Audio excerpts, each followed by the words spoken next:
বন্ধুরা, এর দুপুরে লাঞ্চ নিয়ে চলে এসেছি। তোমরা কেমন আছো? আমিও ভালো আছি। সবাইকে জানাই ঈদের শুভেচ্ছা।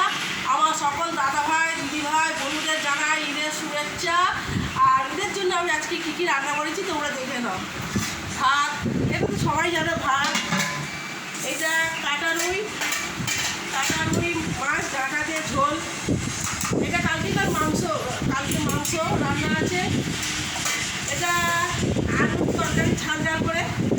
এটা রুটি করা হয়েছে, সবাই খাবো।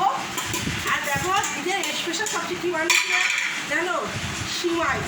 দেখো আমার সিমাইটা কিন্তু বসে গেছে জানো বন্ধুরা। তোমরা কেউ খেতে চাইলে এসো, খাওয়া দাওয়া একসাথে হবে, আনন্দ করা হবে। ঈদে সবাই ভালোভাবে ঘুরো, সুস্থ থেকো, এতে থেকো।